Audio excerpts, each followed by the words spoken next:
El 24 de octubre de 1929, el Jueves Negro, suele considerarse el comienzo del crack. Hubo una tremenda caída que asustó a mucha gente.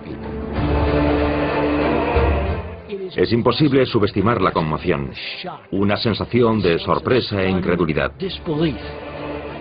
La gente siente pánico, porque el mercado cae, cae y cae. Desesperadas por conseguir alguna noticia, miles de personas se congregan en los alrededores de la bolsa. Había muchísima gente, muy enfadada, con la mirada fija. Eran personas arruinadas. Las autoridades locales están tan alarmadas que envían a 400 policías montados, temerosas de que se produzca una especie de toma de la Bastilla de la bolsa. Dicen que había un murmullo muy extraño en el aire, que había una especie de extraño ruido fantasmal, que debían de ser las voces humadas de todas aquellas personas compartiendo sus preocupaciones. La reacción popular fue: esto no puede estar pasando.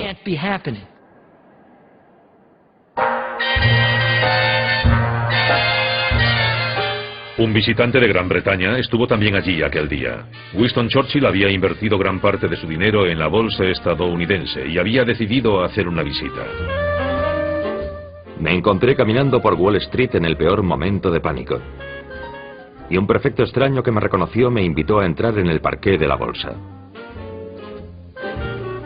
Esperaba encontrarme con un pandemonio, pero el espectáculo que vieron mis ojos fue de sorprendente calma y orden. Los 1.200 miembros del mercado de valores iban caminando de un lado para otro, como en una película a cámara lenta de un hormiguero. Se ofrecían unos a otros enormes libretas de valores a un tercio de sus antiguos precios. Churchill perdería una fortuna en el crack de aquel día. Fuera, la multitud seguía esperando noticias. Los rumores no hacían más que aumentar el pánico. En cuanto se produce el crack, el verdadero problema es la confianza. Cuando se pierde toda la confianza en la economía, valores buenos y malos van de la mano. Y la élite inversora tiene grandes problemas para intentar restaurar esa confianza, para convencer a la gente de que la economía y la bolsa son seguras. Los banqueros sabían que tenían que hacer algo para evitar un colapso financiero total. Un periodista del Times siguió el desarrollo de los acontecimientos. La muchedumbre era cada vez más numerosa y ruidosa, y de repente se formó un remolino. Un hombre en mangas de camisa se abrió camino por la calle en dirección a las oficinas de Morgan. Era Charles Mitchell, presidente del banco National City. Entró en las oficinas de Morgan y poco después supimos a qué había ido. Charles Mitchell había sido convocado a una reunión en las oficinas de JP Morgan. A la mesa se sentaban otros 4 banqueros importantes, entre ellos Richard Whitney, vicepresidente de la Bolsa de Nueva York. Eran algunos de los hombres de negocios más ricos de los Estados Unidos. Representaban unos 6.000 millones de dólares en valores. Presidía la reunión Thomas Lamont. Creo que fue un gran shock para mi abuelo. Él no había previsto que pudiera producirse un crack tan tremendo como aquel. Mi abuelo convocó a una reunión en su oficina en el 23 de Wall Street a algunos de los banqueros más importantes de la ciudad para intentar encontrar la forma de frenar la caída de la bolsa, que se desmoronaba. Elaboraron un plan para inyectar 250 millones de dólares, 180 millones de euros. Esos fondos se usarían para respaldar una lista de valores clave. A la hora de la comida, Richard Whitney cruzó la calle y volvió al parqué de la bolsa. Con una enorme inyección del dinero de los banqueros, Whitney confiaba en volver a poner en marcha el mercado. Whitney se acercó al mostrador donde se vendían acciones de US Steel y compró 25.000 acciones de la acerería a un precio muy superior al que estaban vendiendo entonces. Después hizo recorridos similares por otras empresas fiables y cerró compras parecidas. La idea era que así se restablecería la confianza de todo el mundo en el mercado. Otros grandes titanes financieros del momento, como John Rockefeller, hicieron compras similares, con la esperanza de que este acto simbólico hiciera cambiar la marea. Y funcionó. Tal era el poder mágico del nombre Whitney y del nombre Morgan que la bolsa de repente invirtió su tendencia y empezó a subir. Para entonces ya se había filtrado la noticia de la reunión y los periodistas intentaban desesperadamente conseguir información. El señor Lamont, con su cabello plateado, nos recibió con una actitud muy tranquilizadora. Era como el hombre que sube al escenario cuando el teatro está en llamas y conmina a todo el mundo a mantener la calma y repite que no hay por qué alarmarse. Se ha producido una pequeña vorágine de ventas en la bolsa y hemos tenido una reunión para analizar la situación. Hemos descubierto que no hay ninguna casa de corretaje en dificultades y que los créditos se mantendrán satisfactoriamente. Mi abuelo y muchos otros creyeron que lo peor había pasado, pero se equivocaban completamente.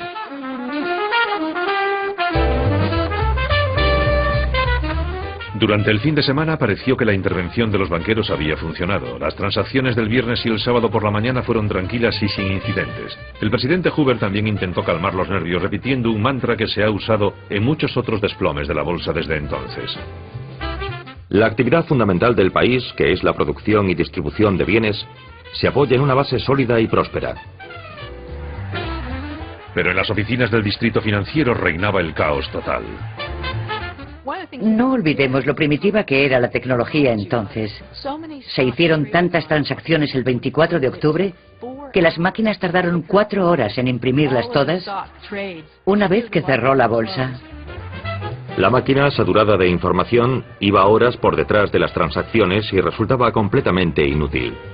Durante toda la noche, las luces resplandecían en las ventanas de los rascacielos de oficinas, donde corredores a crédito y contables se enfrentaban a la desesperada tarea de intentar cerrar los negocios de un día antes de que comenzase el siguiente. Se desmayaban sobre sus mesas, los agotados mensajeros caían exhaustos sobre los suelos de mármol de los bancos y se quedaban dormidos.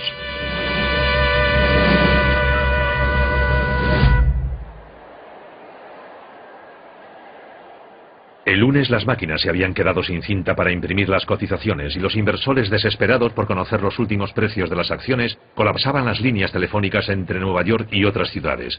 Muchos especuladores empezaban a descubrir las desventajas del crédito fácil y la compra de valores a crédito. Quienes habían pedido dinero prestado para comprar acciones ahora tenían que cubrirlo. Y esto es algo que no había ocurrido nunca, porque el mercado siempre había subido. Habían invertido $25 por cada 100 de acciones, pero ahora las acciones han bajado. Y lo que ocurre es que a los corredores que han hecho esos préstamos les preocupa no recuperar su dinero. Le reclaman a la gente que aporte más efectivo o se venderán sus acciones. Su cuenta necesita $600. Si no recibimos esa cantidad antes de la 1 de la tarde del martes, venderemos todos los valores de su cuenta. Consideren este documento una notificación. Y eso era algo muy difícil de conseguir. Alguna gente no tenía dinero en efectivo para aportarlo, pero los corredores no podían esperar. Y el lunes el mercado empezó a caer, y de forma más pronunciada todavía que el jueves. Este sería uno de los peores días en la historia de la bolsa de los Estados Unidos.